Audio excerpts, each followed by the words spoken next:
MPTC clusters meeting సంబంధించినటువంటి సమావేశాల్లో కూడా అప్పుడే ఎన్నికల ప్రచారం జోరందుకున్నట్టుగా కనిపిస్తుంది. దీనికి సంబంధించి పాలకుర్తి నియోజకవర్గంలో కూడా ప్రచారం కూడా జోరుగా సాగుతుంది. దీనికి సంబంధించి ఇప్పటికే సమాయత్తమవుతున్నటువంటి నేపథ్యంలో కూడా ఎంపీటీసీ అభ్యర్థులు కూడా ప్రతి ఒక్క పార్టీ నుంచి కూడా ఇప్పటికే సిద్ధమవుతున్నారు. తెలంగాణ రాష్ట్ర TPCC vice president Jhansi Reddy గారు కూడా తమ ప్రచారాన్ని జోరందుకున్నారు. అభ్యర్థులను గెలిపించడానికి కూడా క్లస్టర్స్ మీటింగ్ ఏర్పాటు చేసి ప్రతి ఒక్క విధంగా మార్గనిర్దేశం చేస్తున్నటువంటి పరిస్థితి. ప్రస్తుతానికి TPCC vice president Jhansi Reddy గారు మనతో ఉన్నారు. ఒక్కసారి వారి ఆలోచన విధానం ఎట్లా ఉంది, ఏ విధంగా గెలుపుకు వాళ్ళ ప్రణాళికలు ఉంటున్నాయి ఒకసారి మేడం అర్థం. నమస్తే మేడం.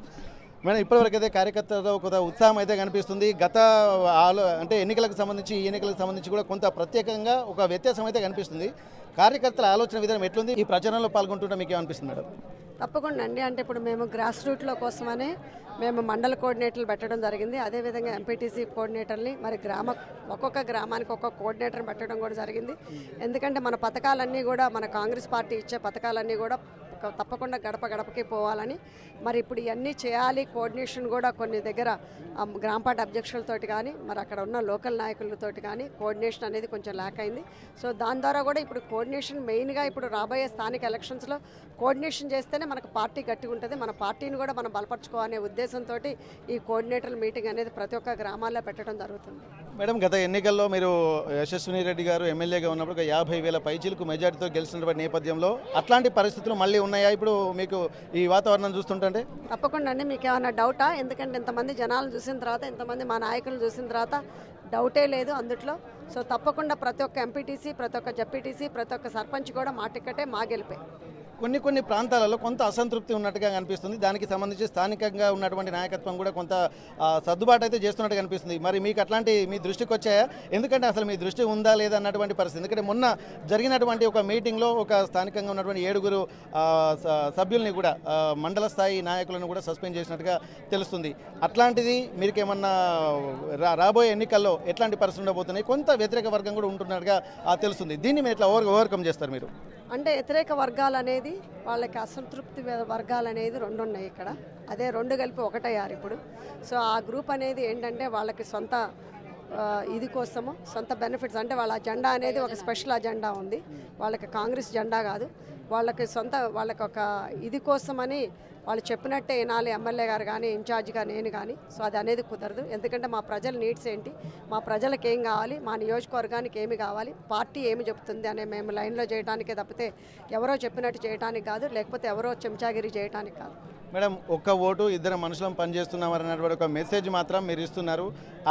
అది ఎంతవరకు ఫలితాన్ని ఇస్తుంది అనుకోవచ్చు? ఇప్పుడు ఉన్నటువంటి ఎంపీటీసీ ఎన్నికలు, రాబోయే ఎన్నికల్లో మొత్తం పాలకుర్తి నియోజకవర్గంలో ఎన్ని స్థానాలు గెలుచుకుంటారన్నటువంటి భరోసా ఉంది మీకు? తప్పకుండా అట్లీస్ట్ మినిమం 85% మాదే అండి. మీద అది రాసి పెట్టుకోండి. ప్రతి ఒక్క మీరు చూస్తూనే ఉన్నారు. ఎందుకంటే మేము ఈ స్థానిక ఎలక్షన్స్లో మన ఎమ్మెల్యే గారి ఎలక్షన్స్ కంటే కూడా కష్టపడుతున్నాం. ఎందుకంటే మా ప్రజలు కూడా ఇప్పుడు మన పార్టీ అధికారంలో ఉంది కాబట్టి, మన కాంగ్రెస్ పార్టీ ఎన్నో మంచి పథకాలు ఇస్తుంది కాబట్టి గ్రౌండ్ లెవెల్లో కూడా ప్రజలు కూడా చాలా హ్యాపీగా ఉన్నారు. సో మరి నిన్నగాక మొన్న మాకు సన్నబియ్యం పథకమే కాదండి, మరి ఇప్పుడు రుణమాఫీయే కాదు, మరి ఇళ్ళు ముఖ్యంగా వాళ్ళ డ్రీమ్ హౌస్ అని అంటారు ఇంగ్లీష్లో. సో ఎంతో మన జన్మలో మనం ఎప్పుడు కూడా ఒక ఇళ్ళ వాళ్ళం అవ్వాలనే కోరుకుంటుంది. అదనేది ఈరోజు కాంగ్రెస్ పార్టీ ద్వారా, ఇందిరమ్మ ఇళ్ళు ద్వారా వాళ్ళకి ఆ కోరిక అనేది నెరవేరింది. సో తప్పకుండా జనాల్లో అనేది ఆ స్పందన అనేది ఉంది. అదేవిధంగా నాయకుల్లో కూడా కోఆర్డినేషన్ కొరకే నేను ఇది పెట్టడం కూడా జరిగింది. సో కొంతమంది కోఆర్డినేషన్ సెల్ఫిష్ రీజన్ కోసం వాళ్ళు వేరే ఏది చేసినా కానీ ఈ తాటాకు చెప్పుళ్ళకి మాత్రం భయపడేదాన్ని కాదు. నేను కూడా బాలుని ఎంత కొడతారో అంత పైకి లెగుస్తుంది. సో అదేవిధంగా నేను స్థానిక ఎలక్షన్స్లో కూడా పనిచేస్తాను. అదేవిధంగా మొన్న ఎమ్మెల్యే గారిని గెలిపించుకునేటప్పుడు కూడా అదేవిధంగా పనిచేశాను. ప్రతి ఒక్క నెగిటివ్ కూడా నేను ఛాలెంజింగ్గా తీసుకొని చేస్తాను. అది ఇంకా పట్టుదలే కానీ అది డిసప్పాయింట్మెంట్ అనేది ఉండదు. మేడం, రీసెంట్గా ఎర్రబెల్లి దయాకర్ రావు గారు పాదయాత్ర చేశారు. నీటి వనరులు సరిగా లేవు అన్నటువంటి విషయం మీద అందరికీ అంటే కాంగ్రెస్ ప్రభుత్వం వచ్చిన తర్వాత నీటి వనరులు సరిగా లేవు అన్నటువంటి ఒక మెసేజ్ అయితే తీసుకెళ్ళి దానికి సంబంధించి కూడా సమావేశాలు ఏర్పాటు చేస్తున్నారు, పాదయాత్రలు చేస్తున్నారు. దీనిపై మీ స్పందన ఏంటి? అంటే ఆయన మా పార్టీ గెలిచిన దగ్గర నుంచి కూడా షో పుటప్ అండి. ఎందుకంటే మా ఎమ్మెల్యే గారు అంతకు ముందు రోజే అధికారులతోటి తను రివ్యూ మీటింగ్ చేసుకోవడం జరిగింది. ఆ అధికార మీటింగ్లో కూడా మన ఫ్యూ డేస్లో వాటర్ ఇవ్వటం అనేది జరుగుతుందని నిశ్చయించారు. సో అది తెలుసుకున్న ఆయన ఇంకా ఆయన వల్లే నీళ్ళు వచ్చిందనేది షోపు టప్పు కోసమని పాదయాత్ర అనేది స్టార్ట్ చేసిండు. మీరు ఈరోజే పేపర్లో చూసుంటారు. ఉత్తమ్ గారితో కూడా కలవటం జరిగింది మా ఎమ్మెల్యే గారు. సో అక్కడ ఉత్తమ్ గారు కూడా స్టేట్ లెవెల్లో మరి అందరూ అధికారులతోటి మీటింగ్ పెట్టుకోవడం కూడా జరిగింది. మరి అదే ఆ మీటింగ్ కూడా మా ఎమ్మెల్యే గారు కూడా వెళ్ళింది. సో తప్పకుండా నీళ్లు మాత్రం తప్పకుండా ఇస్తారని ఉంది. ఆయన ఎప్పుడు కూడా ప్రతి ఒక్కటి కూడా ఆయన షో పుటప్ చేస్తాడు. మా ఎమ్మెల్యే గారు పనిచేస్తారు.